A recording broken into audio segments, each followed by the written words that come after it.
It's not surprising, but particularly painful that you made those comments 24 hours after a mass shooting in your state where a child did lose their life and countless others were traumatized by what they saw unfold. Your thoughts today?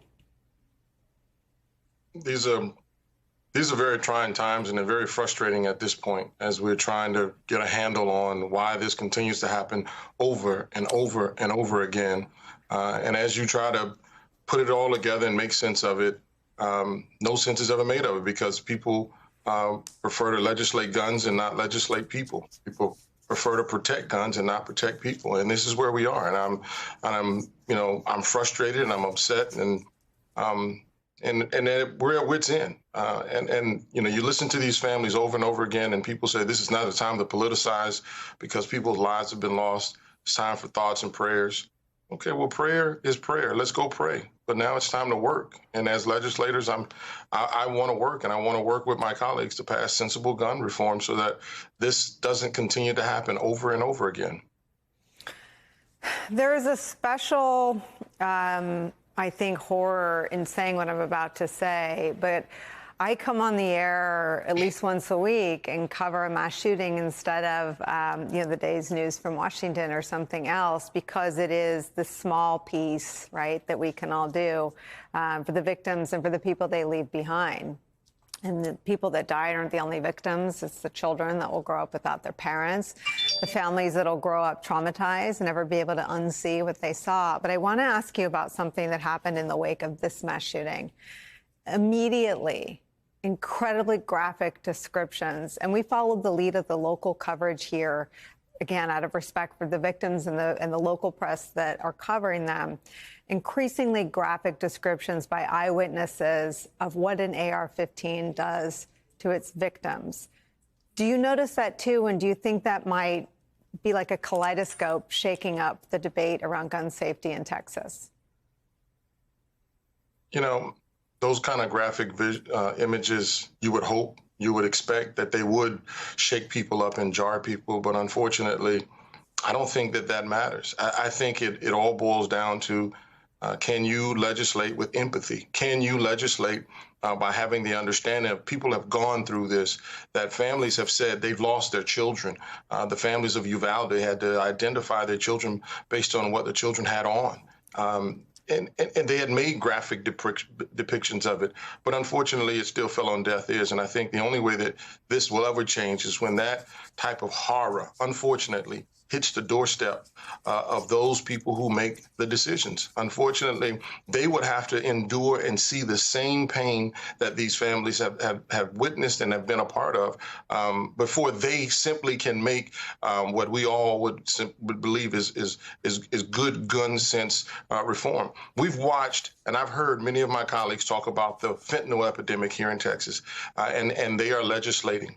Because they've said they have a family member that have died from it. They have a family member that was impacted, and now we're legislating. And unfortunately, when those people don't look like you, when those people don't come from your community, you don't oftentimes humanize it. And unfortunately, we care and we legislate again for guns and not for people to protect people. And that's what we need to do. And so I wish it could be just a graphic depiction, but unfortunately, it's going to have to hit their doorsteps. It's going to have to fall on their households, and I don't want to see that happen. I think the other dynamic, and again, tragically, we have enough to report on patterns, but another pattern that I saw emerge this weekend is that gun owners are finding their way, making their way to the cameras and calling for change. Let me show you something else we saw in the wake of this tragedy. It wasn't mental health that killed these people. It was an automatic rifle with bullets. That's what killed them. I'm a gun lover. I have guns. I'm a former police officer. I'm a former Army officer. But these M4s and AR-15s, they've got to get off the streets. Prayers and condolences won't bring these people back. We need some action in our legislatures at the federal and state level for better gun control. And I'm saying that as somebody who loves guns. I mean, at some level, it falls in the how bad is it? It's so bad that the gun lovers want to see the AR-15s, quote, taken off our streets. Something has to happen at the state and federal level. Does that do anything? Well, I'll point out that gentleman's son worked there. He worked at that mall, and I think that was one of the things that I heard about. He said that no parent should ever have to see that, witnessing their son having to walk out of the mall with their hands up and in fear for their lives. So again, it goes back to it. This is what has to happen. And oftentimes it has to hit home before these legislators can truly understand it. It's time to move. And let me just say this. When we look at the statistics, the data will tell you that 78% of all Texans, including Republicans, want to see some sensible gun reform. But unfortunately, we're not seeing that from this House because, again, the NRA and their lobby teams and the manufacturers are pushing so hard with the Second Amendment that no one is trying to take anyone's gun. We're trying to protect families. We're trying to protect children. We're trying to just have quality of life, but we can't because you're simply adding more guns to the streets. So again, when it hits home, that's when legislation starts. One of the things that has developed in the hours since this tragedy is more information about the killer and his affinity for neo-Nazi ideologies. NBC News in the last hour reported that this is being investigated as an act of domestic violent extremism.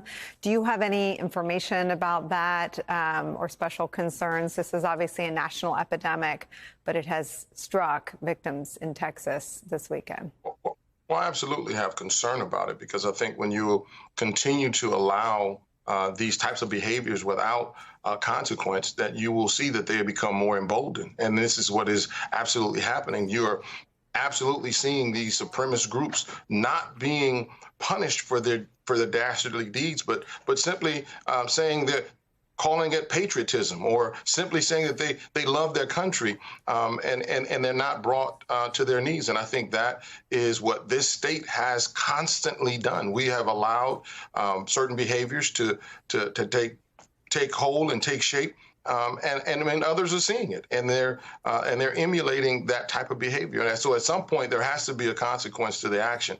You know, no one wants to continue to talk about domestic terrorism because then the supremacists lose their mind and they say they're racist against us. No. Nobody's racist against anybody. Simply, people want to live without you treading on them, and that's what always simply happens. And so, I think this is a philosophy and a culture that we're allowing to continue to manifest here in this state. And we have to be strong enough to call it out. And I think legislators have to be willing to call it out without fear of retribution. And so we got to call it out and make sure that it doesn't continue, because if we allow it, this is what's going to happen over and over again.